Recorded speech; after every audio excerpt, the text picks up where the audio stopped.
Good morning, students. Good morning to all. And last day we have studied about the sources of business finance. And in that portions we have studied the classifications of business finance. Today just we will go to the another one of the concepts. Today we will study about the factors influencing the choice of business finance. So there are many factors are there to choosing the business finance. So what are the factors are there to influencing the size of business finance means? First one is the cost. On the basis of the cost of business organizations, we can select the business finance. The business enterprises have to analyze the cost of mobilizing and utilizing the funds. For instance, where the interest rate is relatively lower, public deposits, debentures, stamps, loans, etc. may be desirable option. So the cost of business organizations, so we can easily select the business finance or the sources of business finance. Next, the financial capacity of the firm. So every financial organizations also has some of the financial capacity to repay the fund to the related organizations. So financially sound enterprises have capacity to pay interest promptly and return the capital at the stipulated time. Suppose if any of the firms are not having the capacity to repaying the money in the financial organizations, it will be affect some abundantly. So such enterprises can go for the borrowed sources. On the other hand, if the firm is not financially stable, it has to depend on owned sources of fund. If it is used the own fund, there is no need to repay the money and there is no need to paying the interest rate. So next, the form of organizations. The choice of sources of fund normally depends on the form of organizations. So if you are considering the sole proprietors and the partnership firm cannot issue the shares and debentures. So they have to depend on short-term sources like bank finance, leasing, hire purchase, factoring, etc. If it is used this type of the business finance, so it will be never affected to repaying the interest rate. But in the same time, if you are considering the government organizations or companies, so it has the fund, it has the possibilities and power to making the funds in the form of issuing the shares. So when they have the possibilities like that, it can use the method of issuing the shares. Next is time period. So on the basis of time period also, the business organizations can select the types of business finance. The period for which business finance is required determine the suitable source. For instance, where funds are required for shorter period, bank finance like overdraft, cash credit, bill discounting, mortgage, leasing, hire purchase is enough. If any of the banks, if any of the business organizations, if it is required the long time period, it has to depending upon the other type of business finance. So it can easily possibly do using the shares, debentures, bonds and other methods. Next, risk factor. So on the basis of taking the risk of uncertainty, so we can select the business finance. So owned fund do not invite any risk while using borrowed funds entails a lot of risk. So when we are borrowing the money for the purpose of improving our business organizations and in the same time if any of the risk is arised, the business organizations will be stuck on the repaying the money. So if any of owner, the owner of the business organizations in the beginning level, he has to use their own fund for the improvement of business organizations. The probable default in paying interest and capital may lead to the liquidation of business enterprises. Besides, damaging the reputations of the business concerns in the business world. If any of the business organizations are not having the capacity to repaying the money, so the business or the financial organizations can have the possibilities to take the actions. If it is take the actions, so the business organizations will lose their payment and will lose their reputations in the business world. Next, control. The control of the business organizations. The equity shareholders are real owners of the corporate enterprises. They exercise complete control over the management of the company.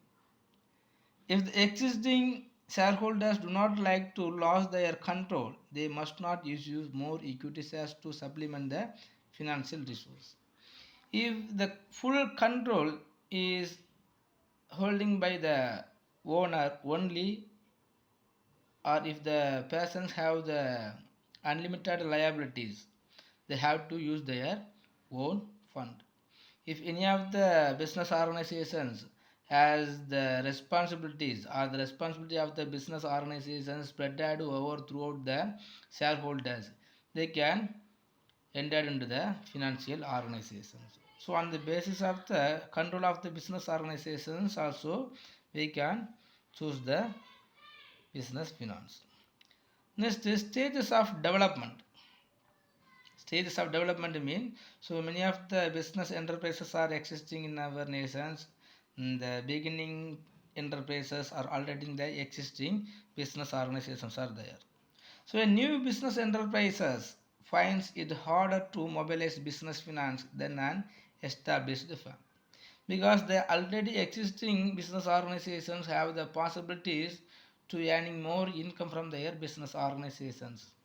But in the beginning stage of development, if any of the business organizations are there, so it cannot have the possibilities to earning more income, and if it is loss arised anything, it will be affected the whole business organizations. Next, credit worthiness of firms. Credit worthiness means if any of the firms has the more possibilities by having any of the best and worth shareholders or the worth board of directors. Some sources of funds like debentures and creditors require the business firm to mortgage the assets. This hurts the credit worthiness of the business concerns in the financial market. So on the basis of the credit worthiness of firms, so we can choose the business finance. So anyway, so we have the 8 factors. We have the 8 factors to choosing the business finance. On the basis of 8 factors only, so business finance will be going to consider. Okay students, then the chapter 19th is over.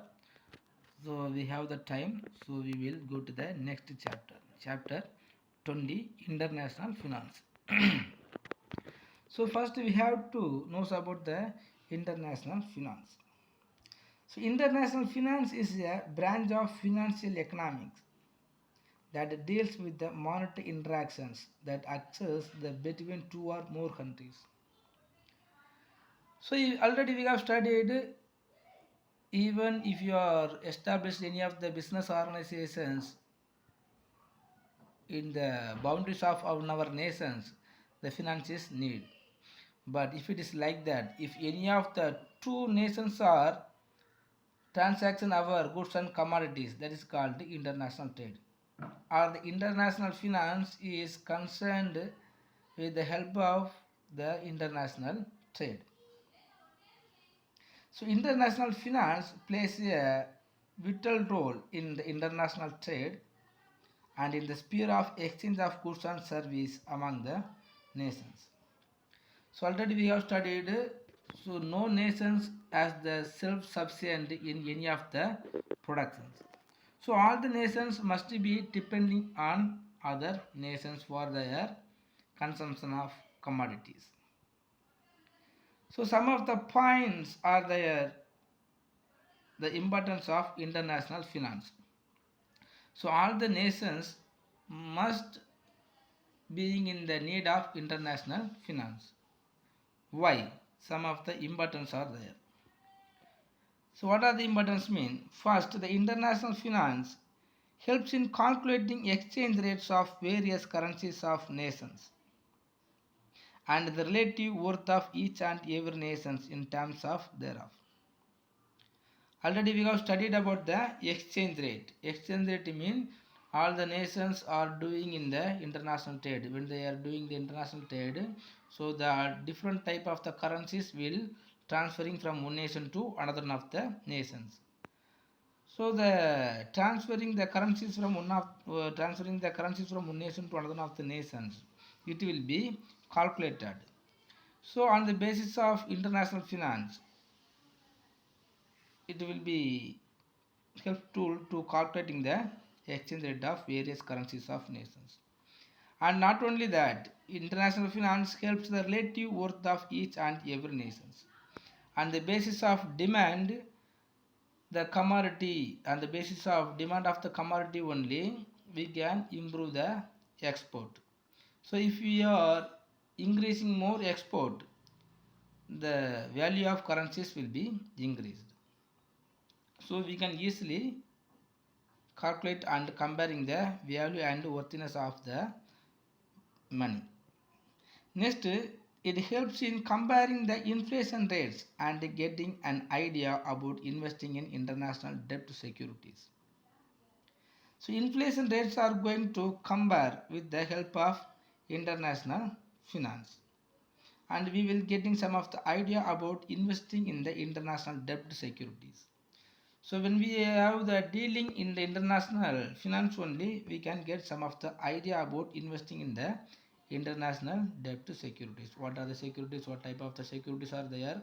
And whatever ways are there to making the investment in the international debt securities. Next, it helps in ascertaining the economic status of various countries and in judging the foreign market. So we can have the possibilities to calculating the judging the foreign market, calculating the various countries the foreign market. Next, the international financial reporting system facilitates comparison of financial statement made by various countries. So the international finance created the international financial reporting system. So this system facilitates the comparison of financial statements made by various countries. So every country is also will making the financial statement. So all the nations have paying and receiving the currencies from one nation to another of the nations. So the international finance only will providing the financial statement. Next, it helps in understanding the basic of international organizations and maintaining the balance among them. So when we are involving in this international trade only, we will be in the need of international finance.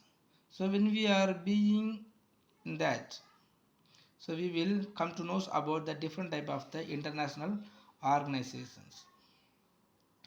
Next, international finance organizations such as International Monetary Fund, World Bank, etc. mediate and resolve the financial disputes among the member nations.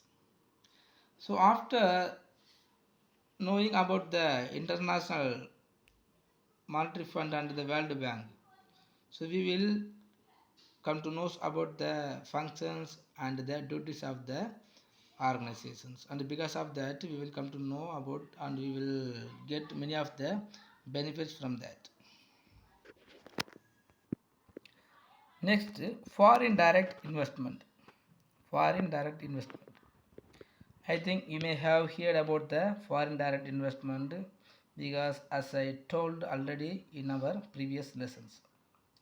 So foreign direct investment is an investment made by a company or an individual in one country with the business interest in another countries in the form of either establishing business operations or acquiring business assets in the other countries, such as ownership or controlling interest in foreign companies. So, within the name itself, we can understand about the foreign direct investment.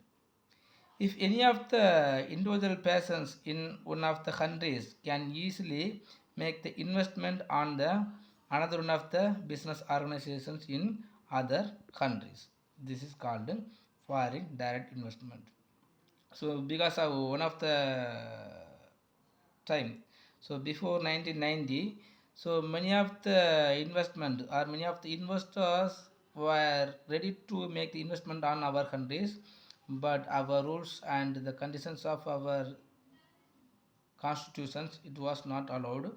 But now we have liberal to making the direct investment. So advantages of foreign direct investment. So why we have to allow the foreign direct investment? So when we are allowing the foreign direct investment, if you are asking if there is any advantages, yes, some of the advantages are there. So what are the advantages means? On the basis of or under some of the headings, we can come to know about the advantages of foreign direct investment. First one is achieving the higher growth in national income. So when we are allowing the foreign direct investment, we can achieving the higher growth in the national income. How it is possible mean the developed countries get much needed capital through foreign direct investment to achieve higher rate of growth in national income. So when we are allowing the foreign direct investment, so many of the foreigners can have the possibilities to come to our nations and instead of our entrepreneurs, he will make the investment and he will take all the responsibilities to establish the new type of the large scale and small scale industries. So there is no need to making the investment from our nations. So without having the investment, we can get more more income, national income. Next, help in addressing balance of payment crisis. So already we have studied many of the balance of payment crisis will be appearing in every nations. So mostly the developing nations will meet the balance of payment crisis in the beginning. So foreign direct investment provides inflow of foreign exchange resources into a country. This helps the country to solve adverse balance of payment positions. So when we are allowing the foreign direct investment, we will get some of the foreign currencies also, and because of that we can easily paying the balance of payment.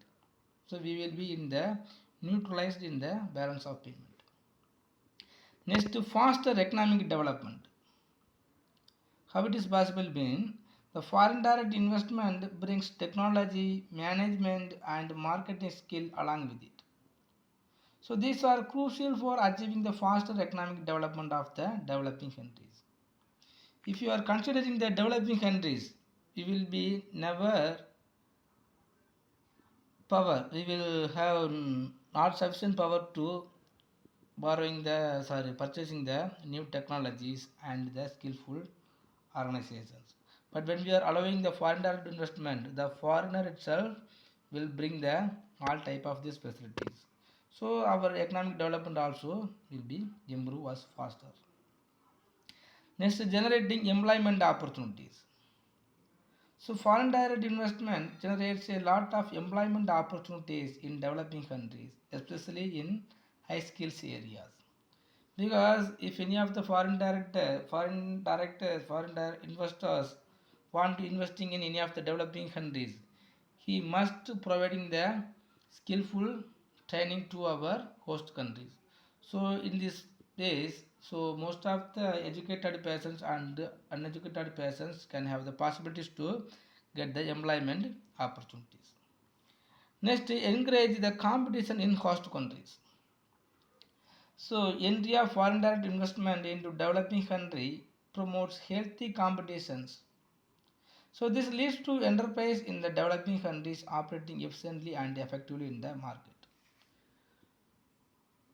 When the arrival of foreign direct investment, so the foreign industries also will be increased, and it will be providing any of the commodities with the low rate and the high quality product. So when they are providing like that, our host countries enterprises and the enterprises for our host countries also have to take that responsibilities, and he also have to reduce the price for their commodities. So five advantages are there when we are allowing the foreign direct investment. Next, disadvantages of foreign direct investment. Even though if we have some of the advantages in allowing the foreign direct investment, some of the disadvantages also is there. So what are the disadvantages are there mean? First one is exploiting the natural resources. The foreign direct investment companies deplete the natural resources like water, forest, mines, etc. As a result, such resources are not available for the usage of common man in the host countries. So if you are allowing the foreign investors, only they will invest the money. They will never bring the natural resources. They can must take the natural resources from our host countries. So as much as he can possible, he will exploiting our natural resources. After depletions of the natural resources, he will start to investing the industries, and the common man in the host countries will be affected in futures. Next, heavy outflow of capital. The foreign companies are said to take away huge funds in the form of dividend, royalty fees, etc. So only they will provide the salary for their employees of host countries, but all the profit in the name of dividend, royalties, fees, etc. will be going to the other countries. So this causes a huge outflow of capital from the host countries. Even the manpower and the natural resources, everything will be moving from our host countries to the investors countries. Next, not transferring technology. Some foreign enterprises do not transfer the technology to developing countries. They mostly transfer the second-hand technology to the host countries. Even though if you are allowing the 100% of investment for the foreigners, they will never bringing the new types of the first hand technology in our host countries.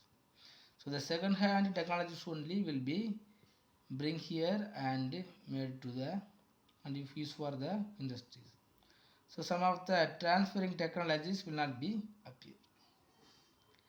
Next, exploiting the cheap labor. The foreign enterprises employ cheap labor force at a lower pay in developing countries. They do not employ local people for the higher post in the management.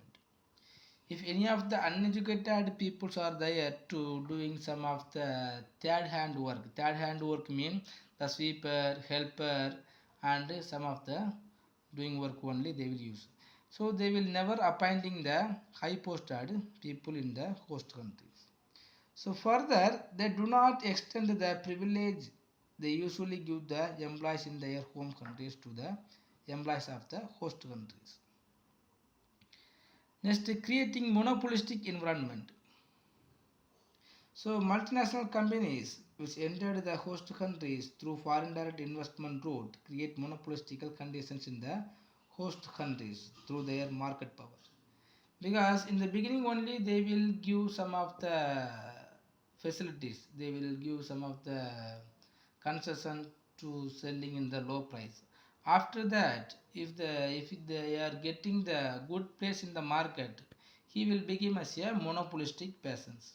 So some time after in course of time, he only has the power to fixing their price of their commodities. So foreign direct investment also create the monopolistic environment in the host countries market. Okay students, So I think it's enough. So today we have studied the advantages and the disadvantages of the foreign direct investment. Just you also take these advantages and the disadvantages of the foreign direct investment as your study portions. And if you have any doubts, please ask in our interactive session period. Thank you.